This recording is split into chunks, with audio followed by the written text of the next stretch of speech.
Hey guys, how's it going? Welcome back to my channel. Today I'm continuing with my David Bowie discography journey, and we've made it to his 24th studio album from 2003 called Reality. Wow, we are coming to the end of my David Bowie journey. After Reality, there are only two more David Bowie studio albums to listen to, The Next Day and Black Star. I can't believe we're finally here almost. It's so surreal. Now, this was David's last album of original material for 10 years until the release of Next Day in 2013. When talking about the album's title, Reality, David Bowie said, "I feel that reality has become an abstract for so many people over the last 20 years. Things that they regarded as truths seem to have just melted away. It's almost as if we're thinking post-philosophically now. There's nothing to rely on anymore, no knowledge, only interpretation of those facts that we seem to be inundated with on a daily basis. Knowledge seems to have been left behind, and there's a sense that we are adrift at sea. There's nothing more to hold on to. And of course, political circumstances just push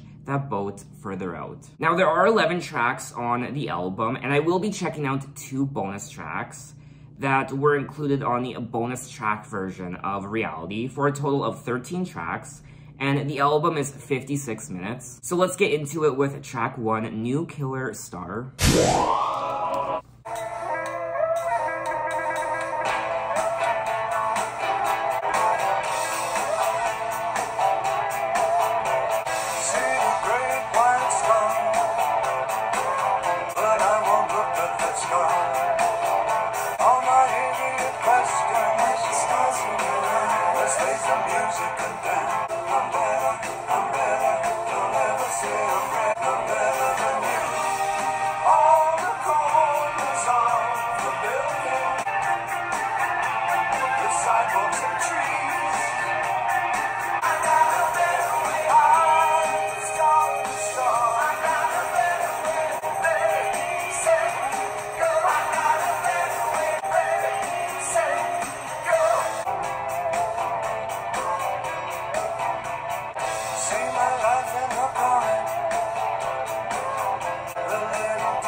That was track 1, New Killer Star. I got a better way.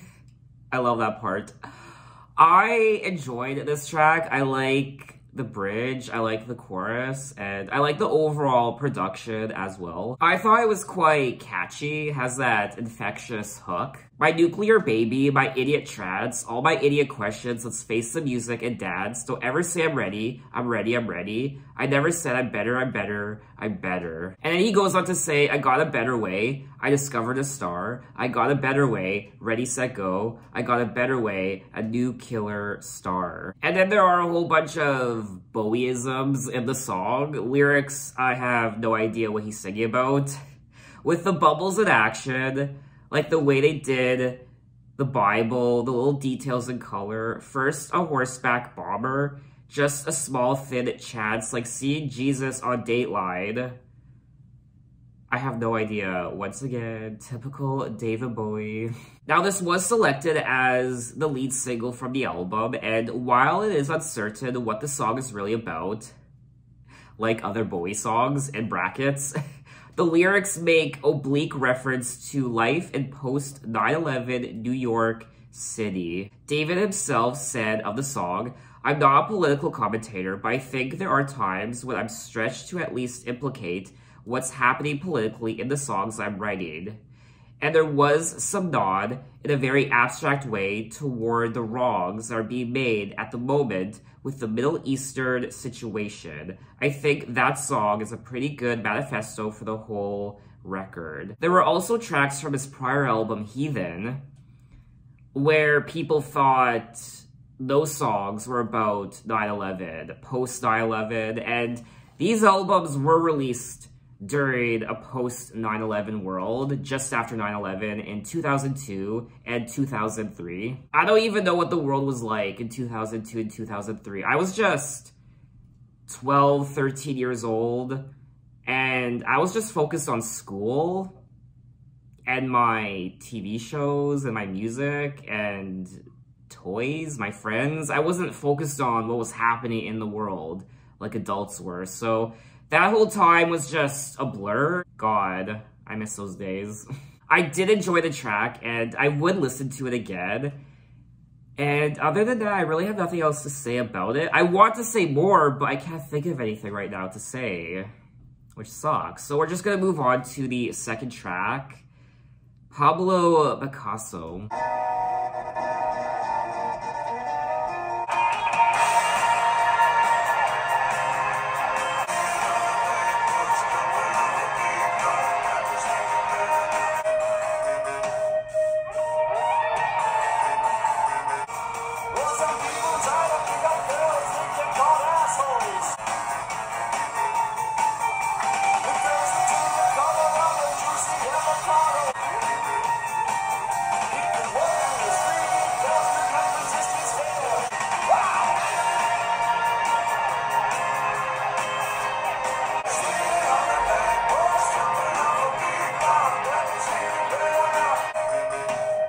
I like that part.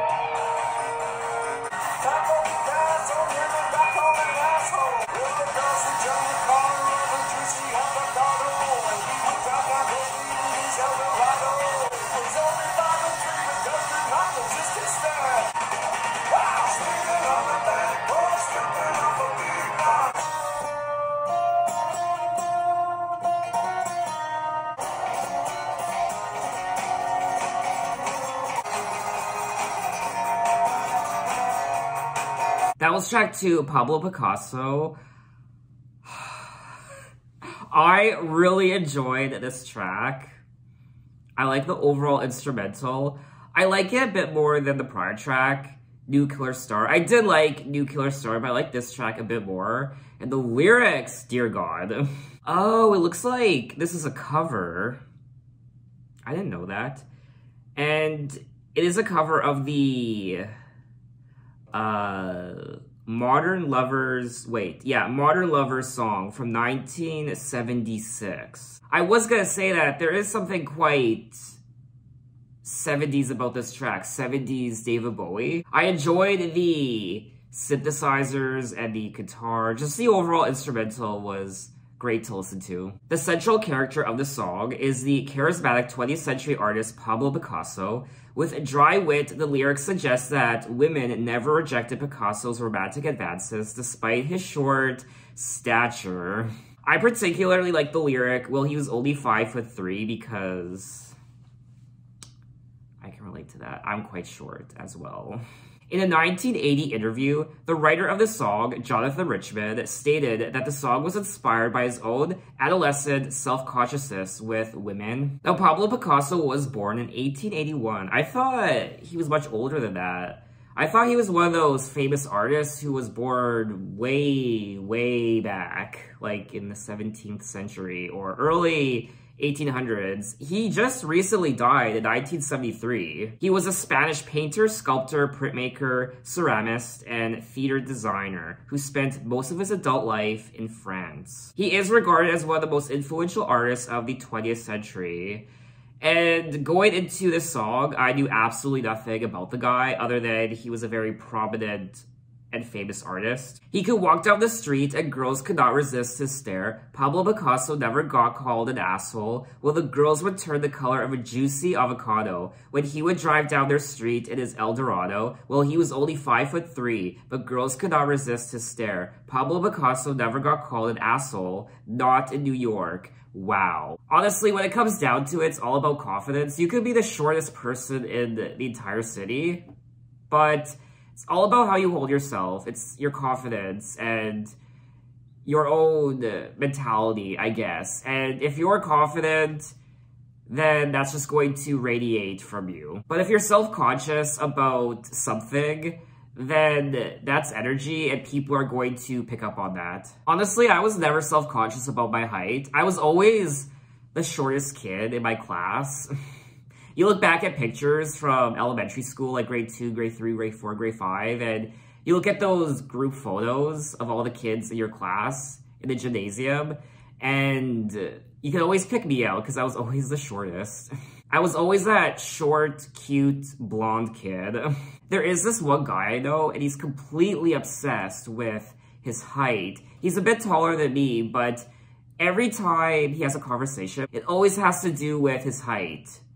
Always, 100%. He keeps talking about it. He always references it, and just constantly. It's constant.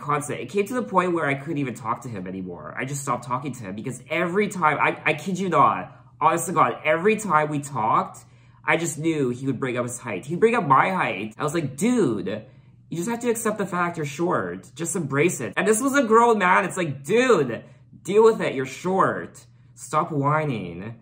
Embrace what God gave you. Yeah, you're short, but just rock it. But anyway, let's move on to track 3, Never Get Old.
That was track 3, Never Get Old. Ooh, this is a juicy album. I'm enjoying myself. I really am enjoying this album, but we are 3 tracks in. I think all the tracks have been great so far. I like the backing vocals on this track. And, of course, the overall instrumental and his vocals. I like the melody of the track, and I would listen to it again. This was selected as the second single from the album. Better Take Care, Think I Better Go, Better Get a Room, Better Take Care of Me, Again and Again. He looks me in the eye, says he's got his mind on a countdown, 3, 2, 1. Forever I'm screaming that I'm gonna be living on till the end of time. Forever, the sky splits open to a dull red skull. My head hangs low because it's all over now. And then he goes on to say, and there's never going to be enough money, and there's never going to be enough drugs. I'm never, ever going to get old. There's never going to be enough bullets. There's never going to be enough sex. I'm never, ever going to get old. So I'm never, ever going to get high. Now, getting older is something that David has touched on in his last couple albums. He is an aging rock star. And someone here said they think the song is about being in love with someone and that love changing the way you feel about life. Maybe it's about wishing that you will never get old, never die, but this mindset leads to never getting enough of anything, drugs, money, sex. The person that David is singing about is a way to gain the sense of immortality, to be caught in the moment and never have to face the inevitable passage of time and the trials of love. But anyway, let's move on to track 4, The Loneliest Guy.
That was track 4, The Loneliest Guy, and I was getting a bit teary-eyed listening to this track. The overall atmosphere, the mood, and his vocals, and just the lyrics in general, it's a little sad. I think these last few albums, in particular, Hours, I think it started with Hours, and in Heathen and That Reality, he's coming to terms with his own mortality, and he's aging, getting older, and there's a sense of, not loneliness, but knowing that your younger years are now behind you, and you're only going to keep getting older, and there's a sense of bleak optimism, I guess. How old was David in 2003? So David was 56 in 2003. I haven't... Oh, there was a knock on my door. I think something just fell on the ground in the floor above me. It wasn't a knock on the door, unless I'm hearing things. It's just, these last few albums have been sad to listen to, even though I've enjoyed them. They really do stir something inside your soul. But I'm the luckiest guy, not the loneliest guy. Steam under floor, shards by the mirror's frame, clouds green and low, no sign, no nothing now. All the pages that have turned, all the errors left unlearned. Well, I'm the luckiest guy. It's sad. I mean, it's looking back on your life and thinking about all the chapters in your life that you wrote and all the chapters that went unwritten, and knowing when you're in your 50s that you only have a couple or a few decades left to live, and it's bleak. And I'm just getting that impression from some of these songs, not just on this album, but his last couple albums too. It's about time, the passage of time, mortality, and it's not something I want to think about. I really don't want to think about getting older. I really don't. So that's something I've had to confront listening to these last few albums from David Bowie, my own mortality and the passage of time. Not just that though, he sings about death too in these albums, and just the passing of loved ones, and so I guess overall track 4, The Loneliest Guy, is for me heartbreaking to listen to. Like I said, I got a little teary-eyed listening to it, and I still enjoyed listening to it. So let's move on to track 5, Looking for Water.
That was track 5, Looking for Water, and I liked the guitar riffs on this track, and I liked the song overall. It's not one of my favorites on the album thus far, but I still like listening to it for the first time. Silver leaves are spinning around, take my hand as we go down and down and down, looking for water. But I lost God in a New York minute. Don't know about you, but my heart's not in it.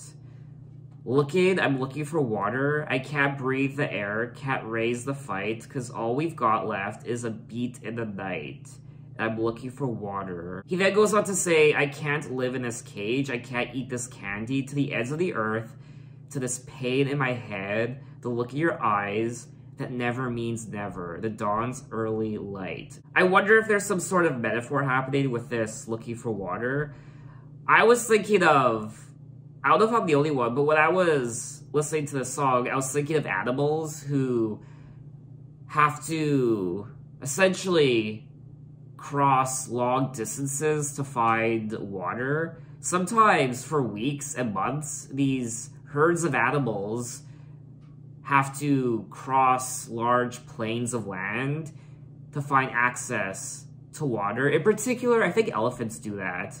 They travel in, I guess, huge groups for many days or weeks. I don't exactly recall the specifics. I learned this on some sort of Discovery Channel show or whatever. And they have to actually seek out their water. And sometimes when they arrive at their location where there's supposed to be water, all the water's dried up. So they travel all these weeks and months to find water, but once they arrive, the water's dried up.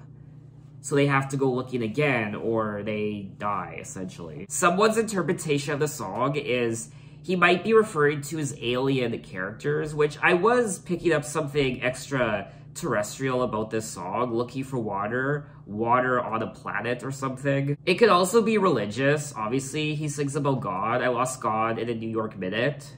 And water in itself is very spiritual. So as to what it actually means, I really don't know, but I like how I actually don't know what it means because it leaves it open to interpretation. And a lot of David Bowie songs you're not supposed to know the actual meaning of. You kind of have to form your own interpretation of it. Anyway, let's move on to track 6, She'll Drive the Big Car.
That was track 6, She'll Drive the Big Car, and I thought the song was nice to listen to. It's not one of my favorites. This is probably my least favorite track on the album. I just couldn't get into it as much as a lot of the other tracks. I think it also more so has to do with the lyrics too. Of course, I like the lyrics, or David Bowie's lyrics, but I didn't find them as intriguing as some of the other tracks. She waited by the moon, she was sick with fear and cold. She felt too old for all of this. Of course, she never showed. She lugged her suitcase to the bus, melted home through the snow, north along Riverside. And then he goes on to say she'll drive the big car, he'll sit behind, she'll keep an eye on Jessica, south along the Hudson, she'll turn the radio high, find a station that played Sad, Sad Soul, just a little bit louder now. So it's about this woman and I guess this guy. And she's driving this vehicle, this big car, and he's sitting behind her. It does seem like this woman is in some sort of peril. She's turning up the music louder, and she's driving fast, and she's driving somewhere. Where she's driving, I don't know. Now, people here are speculating that they think the woman drowned herself by driving into the river. But maybe she just drove off with her kids to escape her husband. So whether she drove into the river to kill herself, or she's driving away from her husband with the kids perhaps, either way you look at it, it can be seen as a sad, tragic song, I guess. This track just didn't resonate with me as a lot of the other tracks did. So let's move on to track 7, Days. Hold me tight, keep you cool, all the days of my life, all the days I owe you,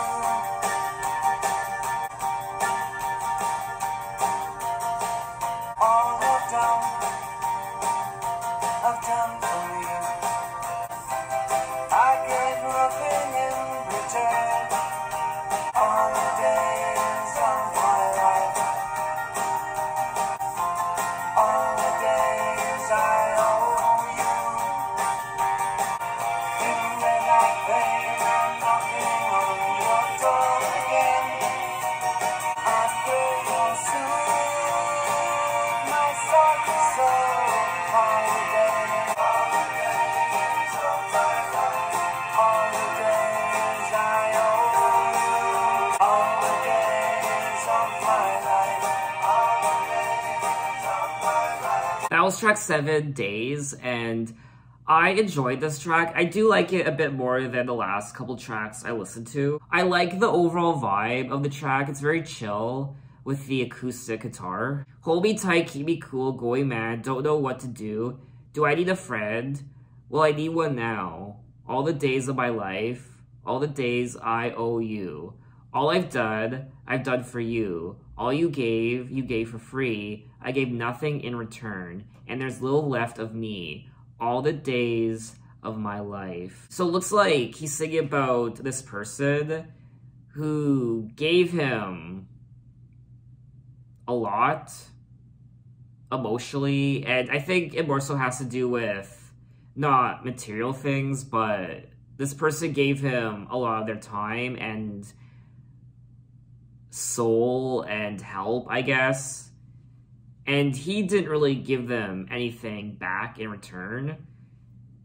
And that's why he says, all the days of my life, all the days I owe you, all I've done. At least that's kind of my interpretation of the track. Someone here said that the track is about guilt, regret, realizing that so much time has passed and not a moment of it was cherished.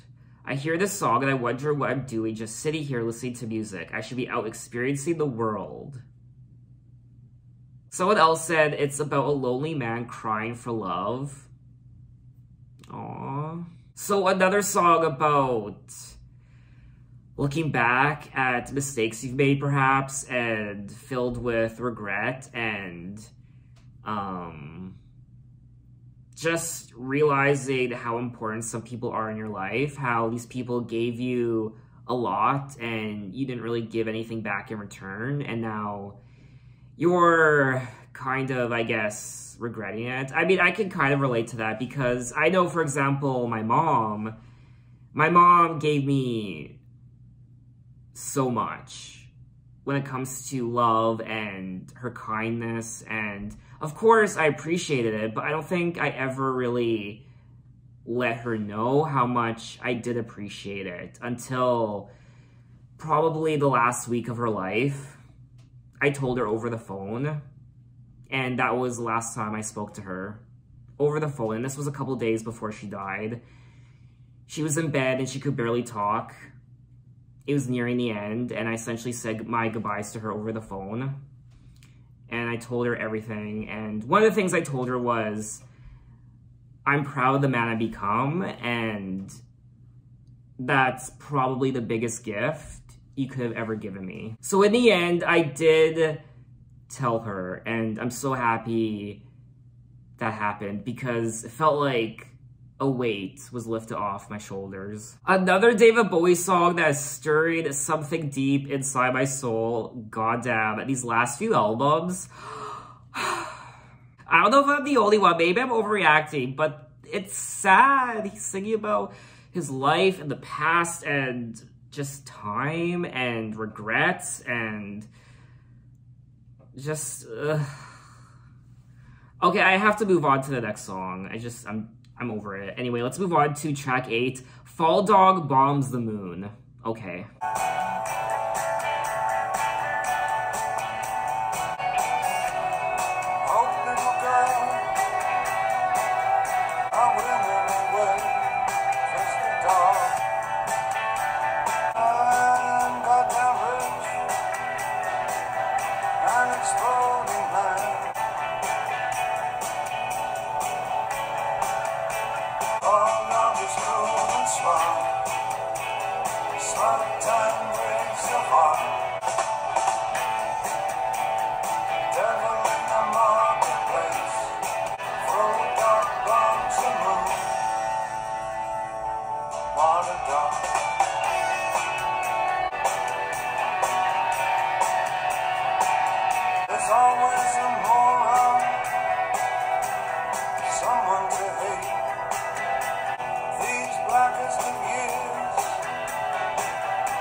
That was track 8, Fall Dog Bombs the Moon, and oddly enough, I think this might be one of my favorite tracks.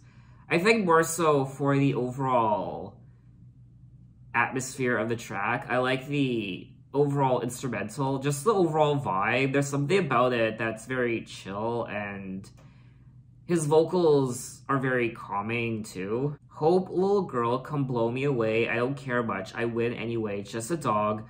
I'm a goddamn rich and exploding mad when I talk in the night. There's oil in my hands, what a dog. Fall Dog is cruel and smart. Devil in a marketplace, devil in your bleeding face. Fall Dog bombs the moon, what a dog. There's always a moron, someone to hate, a corporate tie, a wig and a date, just a dog. These blackest of years that have no sound, no shape, no depth, no underground. What a dog. I will say though, there is something quite somber about this album. It's almost bleak in a way. I feel like some of the magic is gone when it comes to who David Bowie was. That sense of magic and the Stardust, Ziggy Stardust, and his persona and the caricatures and the mythology behind who he was, that sense of whimsy. I think a lot of that's kind of fading away, and like the title implies, the title of the album, reality, it's more grounded in reality and everyday life, and everything else he was known for kind of just now fades away. When talking about the song, David Bowie said, "It came from reading an article about Kellogg Brown and Root, a subsidiary of Halliburton, the company that Dick Cheney used to run. Basically, Kellogg Brown and Root got the job of cleaning up Iraq. What tends to happen is that a thing like an issue or a policy manifests itself as a guide. It becomes a character of some kind, like the one in Fall Dog. There's this guy saying, 'I'm goddamn rich. You know, throw anything you like at me, baby, because I'm goddamn rich. It doesn't bother me.'" So it appears this song is quite political. The album was recorded during the preamble to the Iraq War. Oh god, this song is just taking me back to that year, or those particular years. which I don't know a lot of. I was quite young, so those years are just kind of a blur, but the Iraq War, President Bush, Dick Cheney, and 9/11 and all that. Anyway, let's move on to track 9, Try Some, Buy Some. Way back in time, someone said try some. I tried some, now buy some. When I tried them, denied them, I opened my eyes. Not a thing did I have till I called on your love.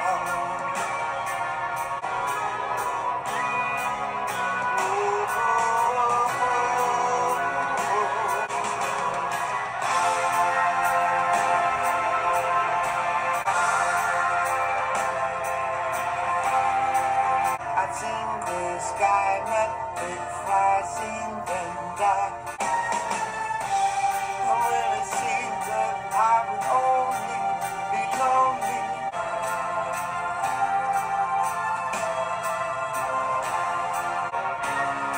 And your love surely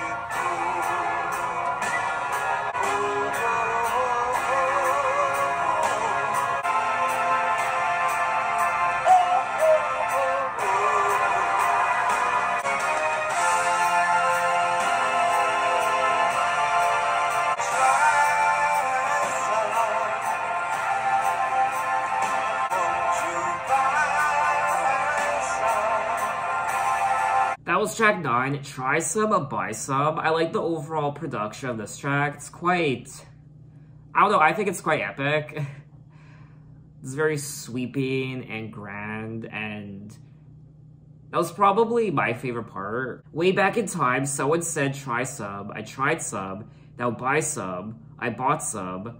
After a while, when I had tried them, denied them, I opened my eyes and saw you. Not a thing did I have, not a thing did I see until I called on your love, and your love came to me. And then he goes on to say, through my life, I've seen gray sky, met Big Fry, seen them die to get high. It was seen that I would only be lonely, I opened my eyes and saw you. I think perhaps the song could be about his past drug use and this new love in his life, perhaps his wife. Oh, it looks like this is a cover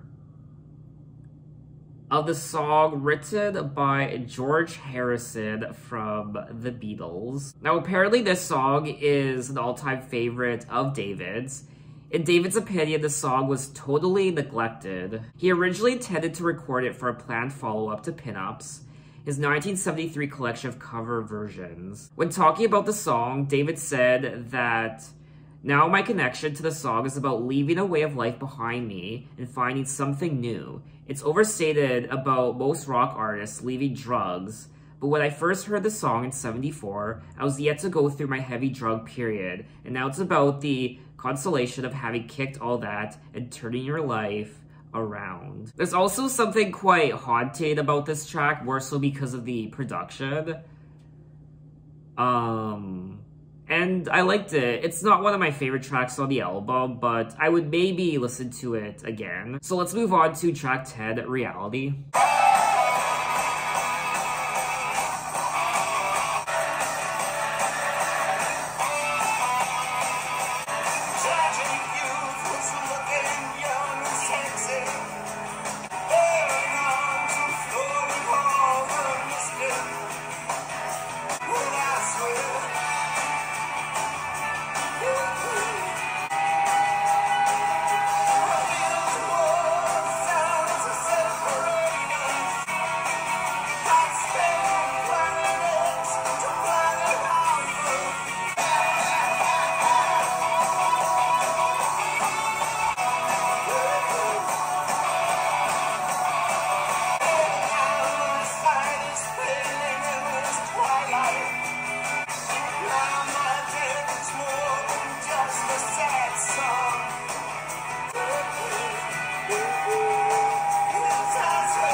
That was track 10, Reality. Oh my god, I almost gave myself whiplash.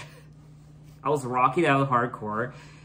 Definitely the most aggressive David rock song that we've heard in a while. Tragic Youth was looking young and sexy. The Tragic Youth was wearing tattered black jeans, buried arms, and flaunting all their mischief. The Tragic Youth was going down on me. I look for sense, but I get next to nothing. Hey boy, welcome to reality. I've been right and I've been wrong. Now I'm back where I started from. Never looked over reality's shoulder. I find this lyric particularly stirring. Now my death is more than just a sad song. Someone here said that the world is not what you think it is, and no matter how much you try, you can't deny reality. How do we know what is real? How do we come to be at the place and time in existence where we are? I had a great time rocking out to the song. I wouldn't really listen to it again. I didn't love it that much. I liked listening to it for the first time, but I didn't love it enough to play it again and again and again. So let's move on to track 11, Bring Me the Disco King.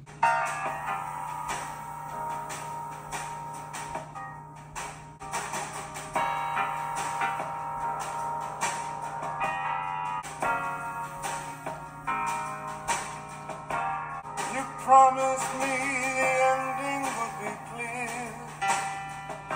Don't let me know when you're opening the door. Memories that flutter like bats out of hell, or the crumpled paper it was written on.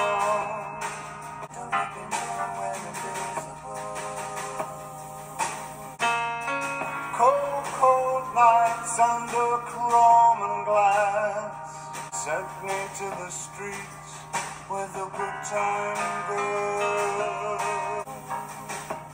We could dance, dance, dance through the fire. Feed me no lies. I don't know about you. I don't know about you. Bring me the disco king. I don't know about you. Bring me the disco king. Close me in the dark, let me disappear. Dance, dance, dance through the fire. I don't know about you. Bring me the disco king. Bring me the disco king.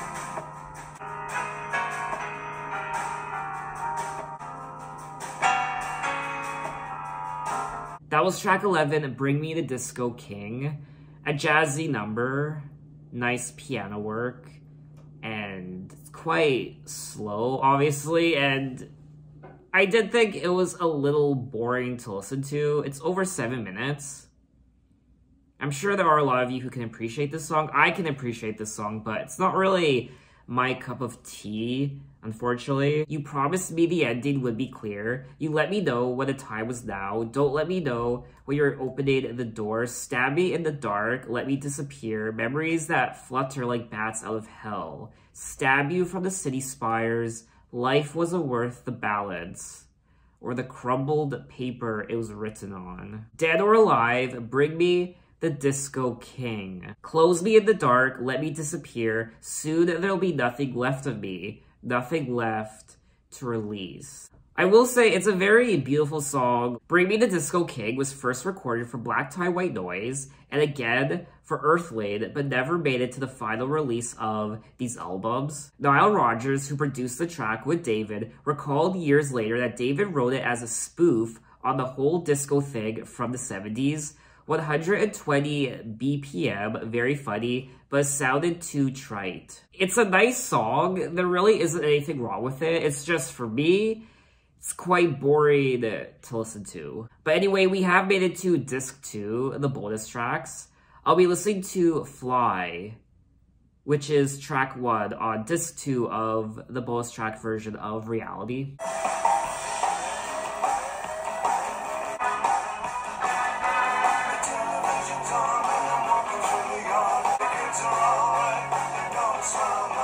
Set up in the garage with the dancing and slow. I never got around.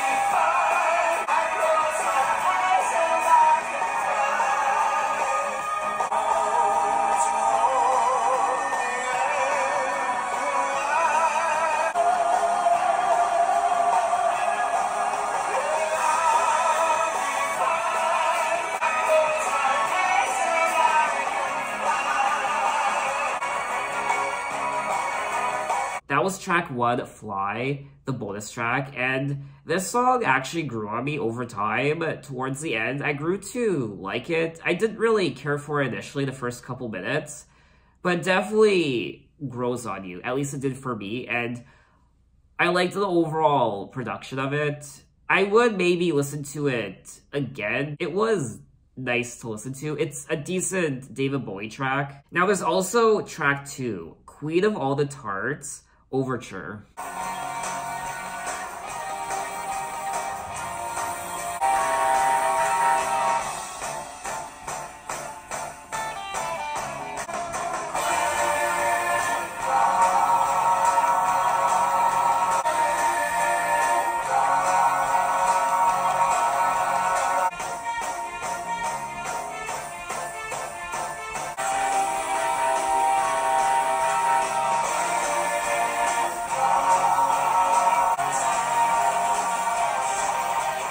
That was track 2, Queen of All the Pop-Tarts, and I mean, I guess it was nice to listen to. I wouldn't listen to it again. I really don't have a lot to say about it. I mean, I like the overall production of the track, and yeah, I really don't have a lot to say about it. So that was all 11 tracks of Reality by David Bowie, and I thought this was a solid effort from him. It's a very introspective album, very introspective, and like the title of the album suggests, Reality, it's like he's coming to terms with his past, his present, and his future, but he also touches on a post 9/11 world and what was happening at that time. So the album can be a bit political at times in some of these lyrics. He touches on loneliness and delusions and growing older, the passing of time, and just overall the state of the world. He looks back on his younger years when he did drugs, and he sings about love, and this album is a bit somber at times. I like to call this the somber era of David Bowie, his last 3 albums, Hours and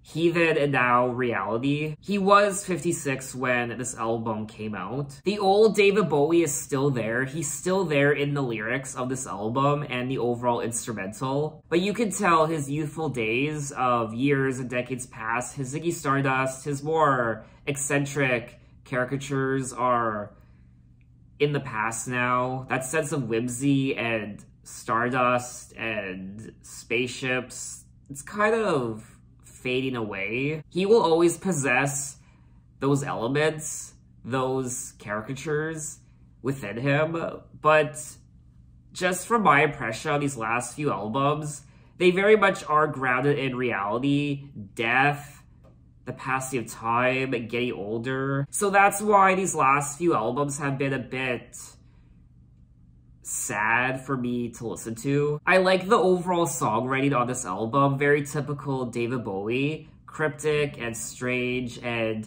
he has a lot to say, a lot of introspective thoughts. I also enjoyed the production. The instrumental on this track was great.